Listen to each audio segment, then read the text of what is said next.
Good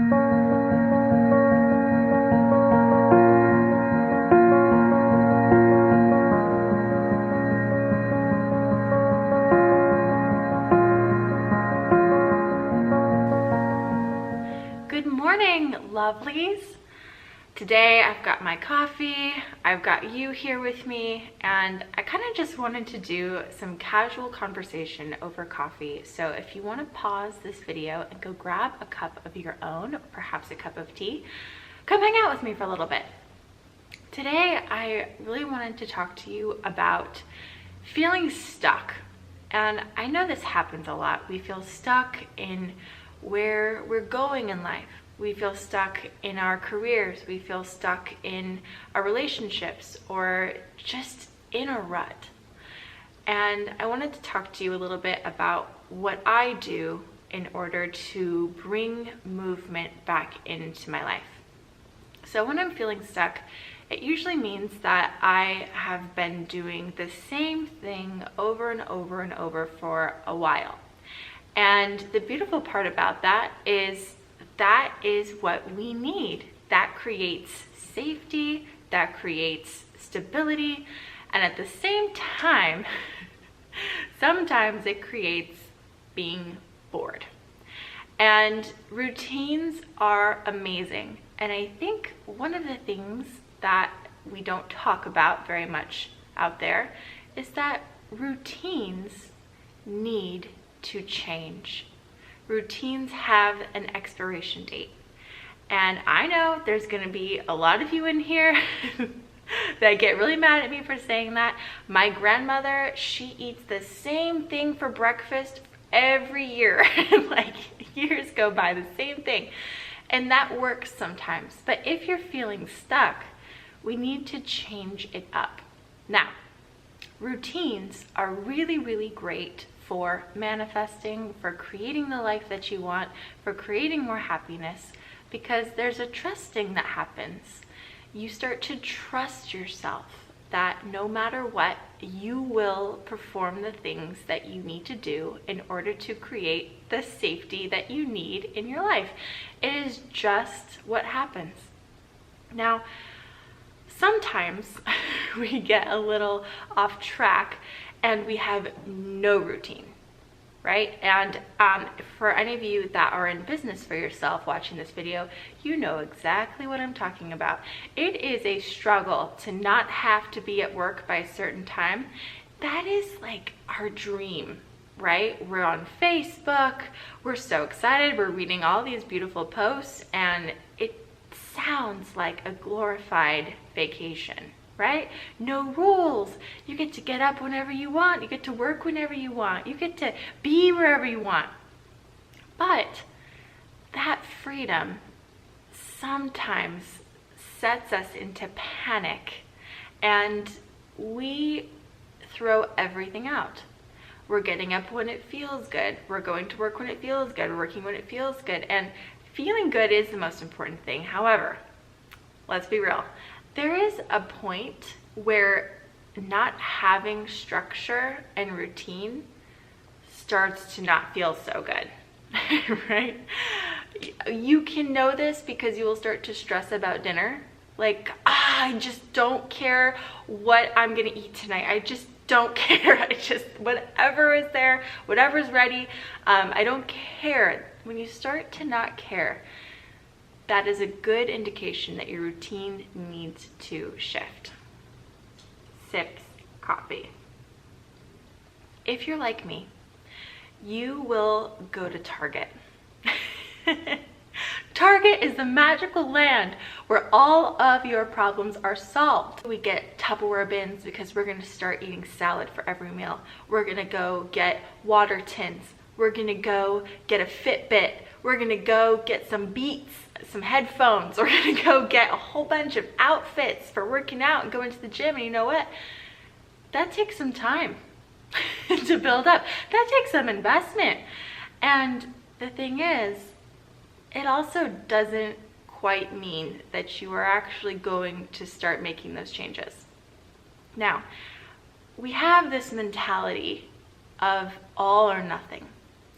And I've been here a couple times. So come closer. We're in the same circle. It's like, okay, I'm gonna run 4 miles every day, and if I do that, oh my gosh, I'll be healthier, happier, fitter. Oh my gosh, I'll be able to get things done if I just wake up at 5 a.m. every day. And then, oh, I need the perfect app. I need the perfect running app. Hold on, let me spend a day looking for that. That's not the way we want to approach things, because that works great for about 3 days, and then it doesn't feel good. It is too much change too quickly. The better way to approach this would be, I'm going to get a Fitbit, right? Let's just start there. You can get whatever you want. I find the Fitbit's great because it helps keep me motivated. I'm a numbers girl, so I like to see how many steps, I like to see how many miles, I like to see data, right? It's probably from my Wall Street days. I love the Fitbit. However, the best part about owning a Fitbit is when the thing lights up and starts buzzing on your wrist and celebrating and going, congratulations, you got your steps. And you know what? If we don't get that, the Fitbit does another vibration where it reminds you that you don't have your steps yet. That's annoying. When you're sitting at your desk and it's like, oh my gosh, panic, right? I know, I've got emails. I have emails to do. Hold on. It's like, it becomes stressful. We start to resent the Fitbit. But perhaps the 12,000 step goal for the day can just go to 6, and you get your goal. And you know what? If you get extra steps above that, congratulations. But set your goals smaller. With this approach, I'm going to tell you some things that I've been implementing, but don't take all of them. If one inspires you, start there. Start making a small step, a small shift, and you'll be able to keep that going and feel really good and actually incorporate it into a routine and not a 3-day trend. So in the mornings, I have been waking up earlier. Now it is summer and the kids go to the gym, and I like to hit the gym before the kids come. So it's a little bit less chaotic. So waking up earlier for me, getting to the gym, getting some movement is really, really important. If you're waking up at 12 p.m., 11 a.m., don't set it for 5 a.m. Set it for 7. Set it for 8. If you already are waking up at 7 o'clock or 8 o'clock, try 6, try 5, but don't push it too far. I like to keep it in half-hour increments when I'm trying to set that new habit. It is hard, and your body will go into shock. Your body is not attached to the mind, where your mind goes, let's be a morning person. Your body is a machine and needs time to adjust.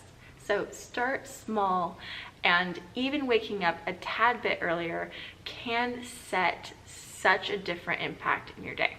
I'm also trying to incorporate movement. So for me, getting to the gym in the morning is important. Now, I don't kill it hard at the gym every day. I, right now, currently have a 10,000 step goal. That equals 4 miles. If I have time, I will do 4 miles at the gym. Or perhaps I will do 2 miles and then do a beach walk.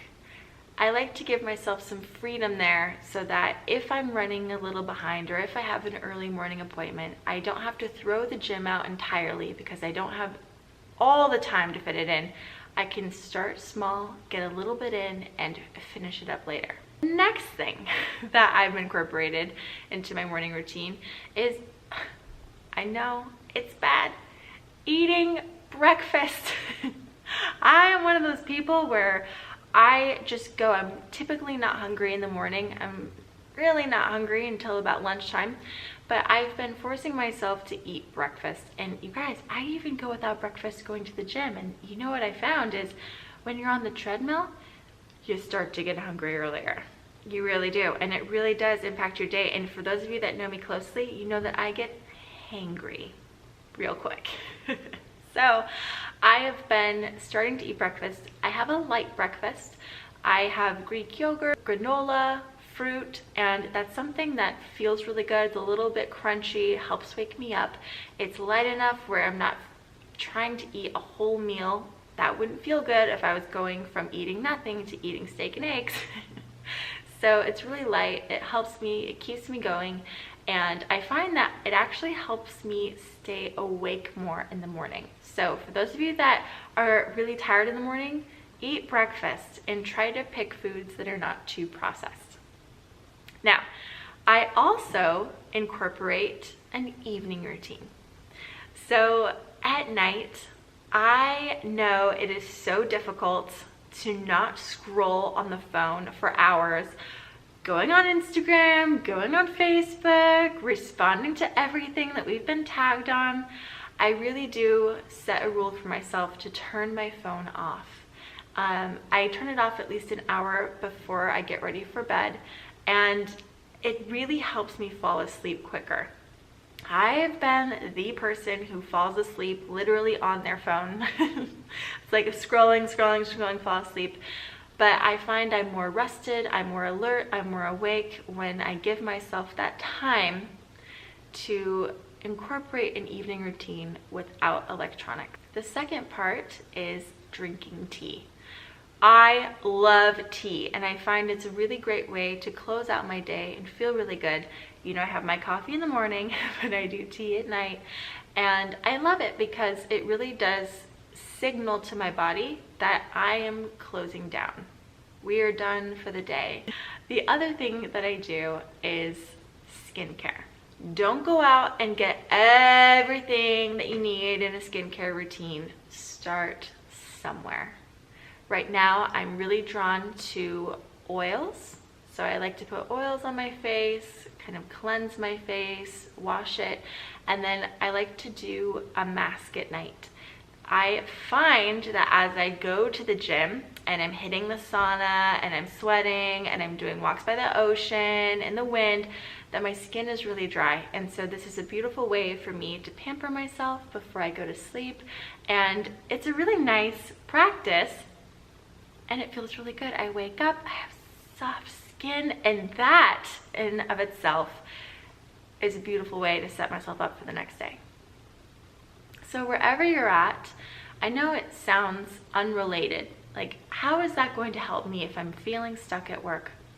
But when we get movement somewhere in our life, everything else follows. So start small, create impact, and feel good, because when you do have a routine that feels good, it really does help everything else in your life. When things get boring, it's time to change the routine. So be open to things changing with the seasons, with the times, with the schedules, but be flexible too, that you might just need a little shift, and it could be the best way to start getting movement in your life. Thanks for hanging out with me. Thanks for drinking coffee. Look how cute this is. I just got this from Crate & Barrel. It's got a little proper plate, as Mom calls it. It's a proper plate, proper little coffee time. Thanks for hanging out, and I'm gonna go get ready, start my day. But let this inspire you. Where can you start incorporating a routine in the morning or the evening? Don't go gangbusters. What feels authentic to you? Now, if you're interested in me filming a morning routine or an evening routine video, feel free to let me know in the comments. Let me know if you like this video, give me a thumbs up. You can also subscribe to the channel. I love you guys. I'll see you next time.